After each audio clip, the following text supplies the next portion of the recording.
that is in all of these antiperspirant deodorants, that aluminum is absorbed through the skin, and the largest areas of our lymph nodes is in our neck and our armpits and the chest area, the abdominal cavity. And this picks this aluminum up, and it stores it or carries it throughout the lymphatic system, and it will surface its head at a later date, 10, 20, 30 years down the road, and you'll have a nameable problem. Aluminum, it's not a heavy metal, but it is found to be toxic. It's very soft. Aluminum pots and pans, get rid of them. Don't even feed your dogs out of them. They're garbage. Get rid of them. Aluminum pans, tin foil, those baking utensils and stuff that are all aluminum, or the inexpensive, pie plates and stuff like that. It's like all of that stuff leaches off. Look at what, like you can't put aluminum foil over like tomatoes or tomato sauce. It will literally, the acid from that will perforate holes through the aluminum. So you can see how soft it is, and it breaks down, and then it leaches into the food, and you'll see little black spots on like a tomato sauce, from that. And again, don't cover up your foods and throw them on a barbecue grill with aluminum, because you're going to leach all that aluminum into the food. Another thing is the average person consumes between 3 to 10 milligrams of aluminum a day. So you're not sitting down and specifically on purpose bringing aluminum into your body.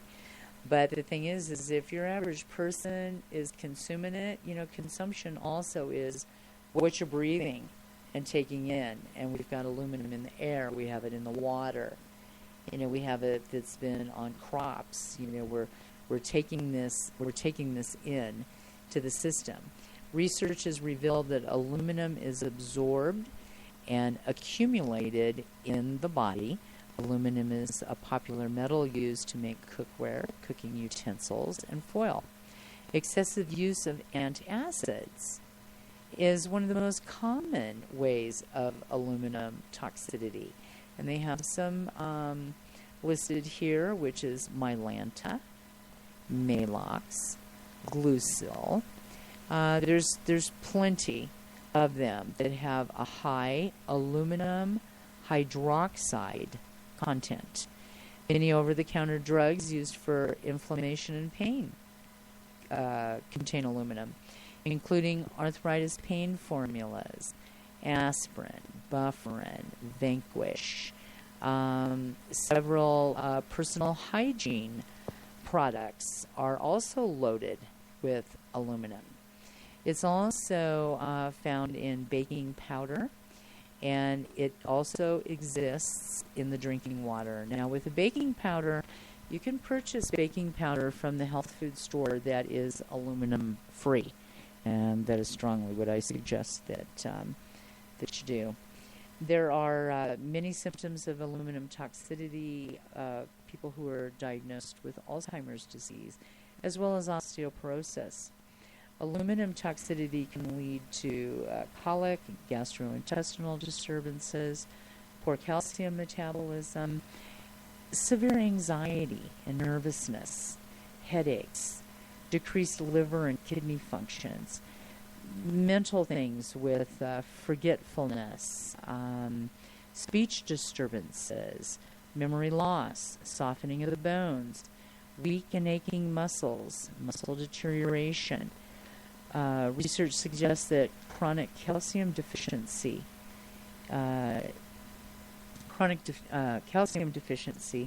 will change in the body once you start adding like ionic minerals to that, and the elgin in the diet to bind and carry things like aluminum out. The aluminum is excreted from the kidneys. Toxic amounts of aluminum impairs kidney function.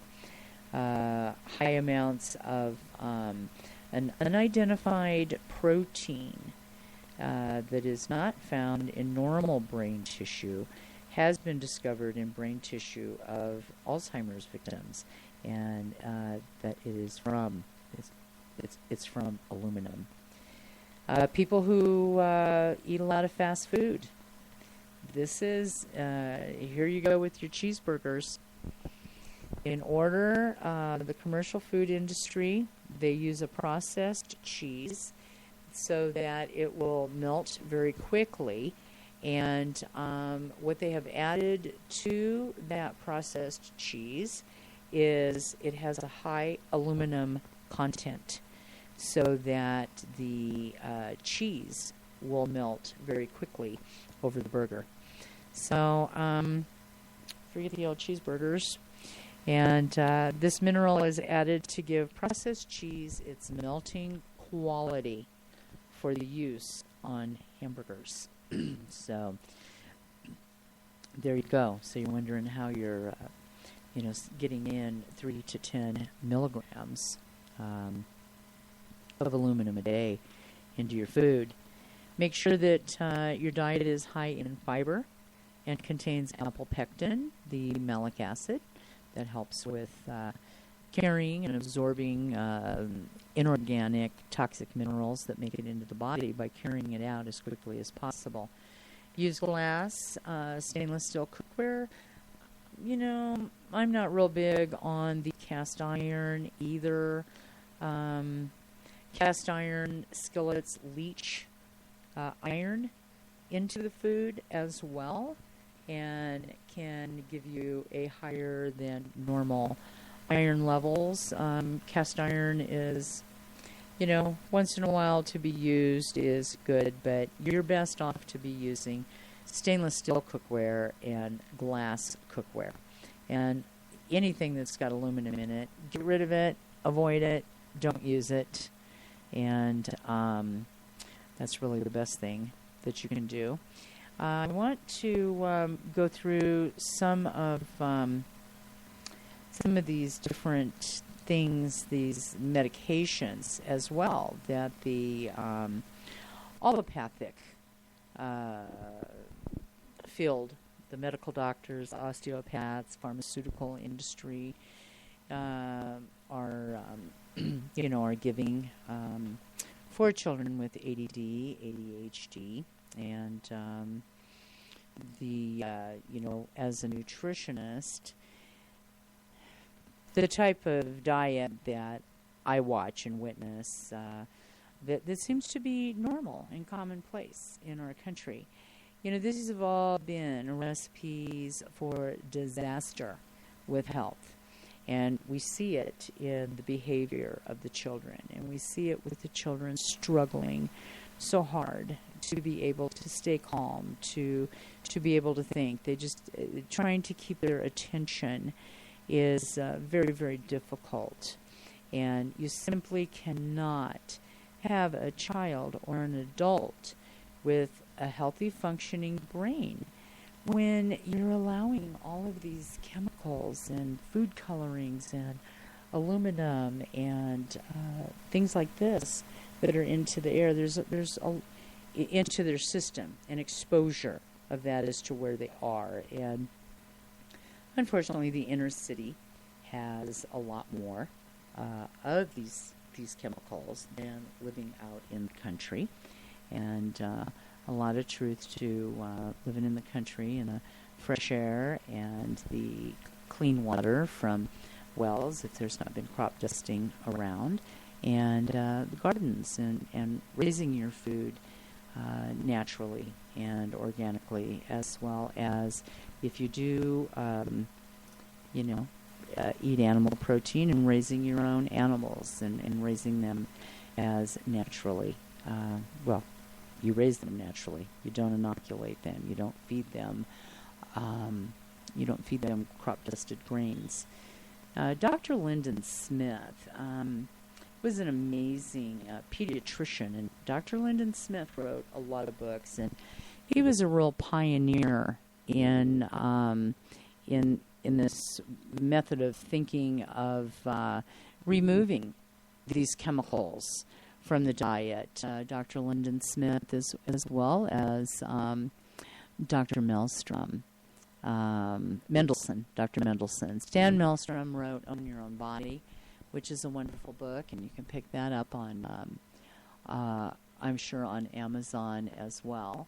And but Dr. Lyndon Smith and Dr. Mendelsohn, Dr. Robert Mendelsohn, was the professor of pediatrics at Northwestern University in Illinois.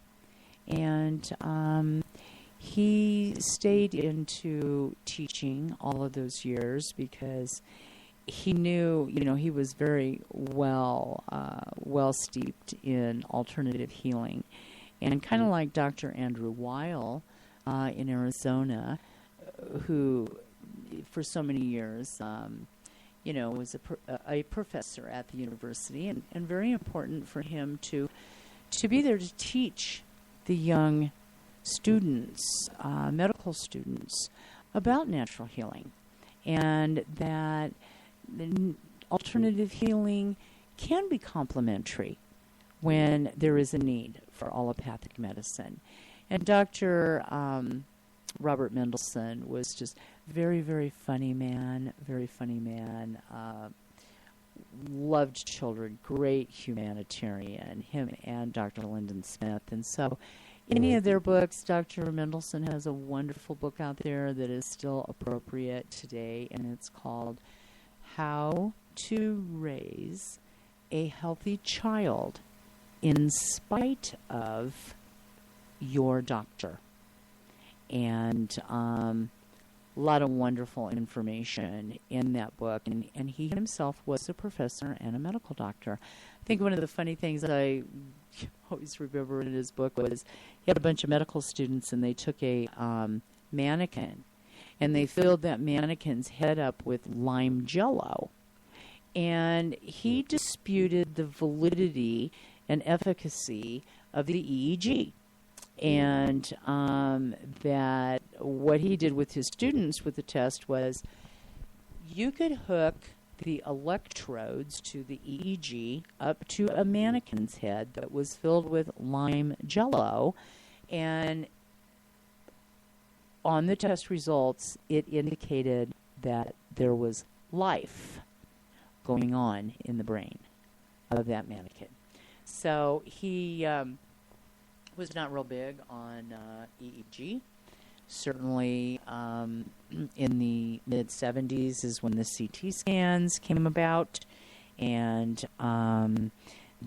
still in, when it's needed, a CT scan will show much more with the brain and any part of the body than certainly being hooked up to the EEG to measure, to monitor brain activity. EEGs are used to follow seizure activity as well.